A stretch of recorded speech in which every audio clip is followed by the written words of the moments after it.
Bonjour à tous, j'espère que vous allez bien. Aujourd'hui, je vais vous partager ces 9 choses essentielles que j'aurais voulu savoir dès le départ en me lançant dans la vidéo et on commence tout de suite. Numéro 1, l'importance d'avoir un endroit dédié exclusivement à la création. Comme beaucoup de monde, j'ai commencé dans ma chambre croyant que c'était la meilleure solution et dans un sens financier, ça l'était. Mais en termes créatifs, pas du tout. Moins de possibilités de faire de jolis plans dû à l'espace restreint, pas un bon traitement acoustique faisable, le manque de motivation surtout, car ça reste fondamentalement un lieu de vie et j'en passe.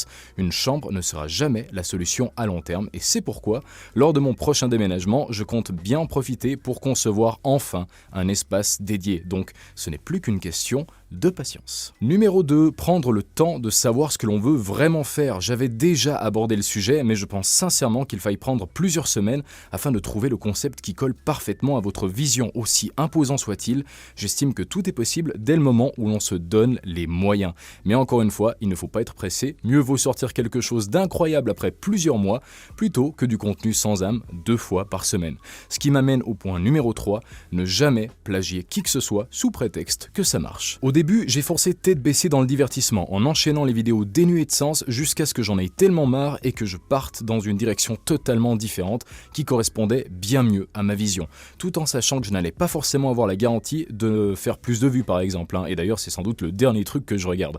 Ce qui doit vraiment vous intéresser avant toute chose, même avant la réussite, c'est d'être fier de votre travail, car il faut bien se dire une chose, il y a une possibilité de ne jamais connaître le succès, mais au final, si ce que vous faites vous prend aux tripes, alors vous aurez tout gagné. Numéro 4, le meilleur marché est toujours trop cher. Le matériel a toujours été un grand débat. Est-ce que je choisis ce qui est le plus performant, le dernier modèle, ou est-ce qu'au contraire j'achète du low cost, car au final, si on a la théorie et le savoir, ça suffit amplement. Mon avis après plusieurs années de pratique, c'est que le matériel compte bel et bien, mais n'allez pas pour autant aller dans l'extravagance, restez dans l'essentiel. Oui, ça reste techniquement cher de se lancer dans la vidéo professionnellement parlant, mais si l'on veut faire du contenu de qualité et être versatile en même temps, il faut quand même se donner les moyens et faire surtout les bons choix d'achat. Numéro 5. Oser. Un mot qui veut tout dire. Je me rappelle la première fois que j'ai fait un tournage en extérieur, j'étais tellement intimidé par le regard des gens que ça m'avait bloqué jusqu'à ce qu'un couple vienne vers nous par curiosité en nous demandant ce qu'était notre projet, si c'était bien de filmer avec cette caméra, si c'était lourd, si au contraire c'était quelque chose de relativement facile, si même on travaillait pour la télé, bref, ils nous ont montré un réel intérêt et c'est là que j'ai compris que la plupart des gens sont soit curieux et bienveillants comme ce couple, soit ils se moquent totalement de ce que vous faites et continuent à vivre leur vie tranquillement. Donc croyez-moi, vous pouvez faire vos projets sans souci en extérieur et sans crainte, car la plupart du temps, les jugements, c'est quelque chose qu'on a dans la tête. Et en réalité, c'est pas forcément le cas. Numéro 6, toujours chercher à s'améliorer. Savoir quelque chose ne fait pas de vous un expert. Et dans un domaine comme celui de l'audiovisuel, on n'a jamais fini d'apprendre. Au départ, quand je sortais une vidéo, j'avais l'arrogance de penser que c'était vraiment parfait ce que je faisais. Mais avec le temps, je me suis surpris à être de plus en plus critique vis-à-vis de mon travail. Je suis même devenu plus attentif aux détails, prenant beaucoup de temps pour écrire mon texte par exemple, soigner la mise en place du setup, le positionnement de la lumière, etc.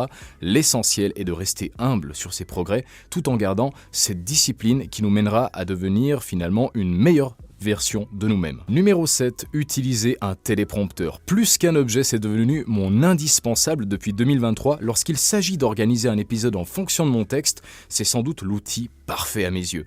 Alors, vous pouvez l'utiliser de plusieurs façons. Soit vous résumez votre vidéo en points importants et vous connaissez par cœur votre texte, ou encore mieux, vous disposez d'un talent naturel d'improvisation, soit vous écrivez votre texte et vous le lisez complètement. Cependant, c'est pas forcément le choix le plus simple parce que vous allez devoir paraître naturel en le lisant, mais ça peut être un super exercice de lecture à voix haute par exemple.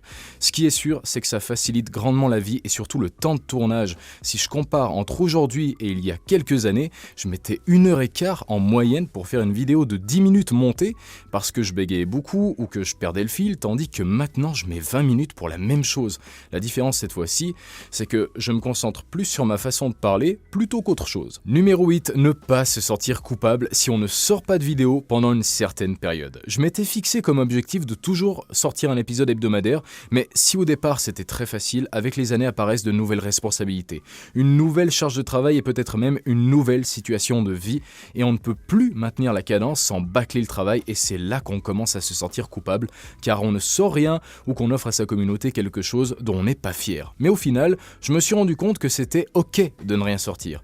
Aujourd'hui, je préfère clairement prendre mon temps. Si j'y arrive, c'est cool. Mais sinon, je vais pas me surmener. Il faut aussi savoir faire la part des choses et prendre du temps pour soi, c'est super important. Et finalement, numéro 8, se fixer un but ultime. Ça peut paraître extravagant, mais c'est sans doute ce qui me donne la détermination d'avancer depuis que je l'ai trouvé. Les premières années, j'étais clairement perdu, je n'avais pas de ligne directrice, rien qui pouvait concrètement me motiver à me dépasser ou à me remettre en question. Mais depuis que j'ai décidé d'atteindre ce nouvel objectif précis, ça m'a rendu très critique sur moi-même, et là je parle d'objectivité bien sûr, mais ça m'a aussi donné une de ces pêches et une confiance en moi de folie. Peu importe les épreuves de la vie, je sais que quoi qu'il arrive, je continuerai à avancer. Si j'avais su ces 9 points à l'époque, j'aurais sans doute démarré avec plus de facilité, mais je ne regrette rien parce que c'est en faisant des erreurs qu'on apprend le mieux. Dans tous les cas, j'espère que vous avez apprécié cet épisode et nous, on se revoit la prochaine fois dans une nouvelle vidéo. Alors d'ici là, portez-vous bien. Allez, ciao ciao.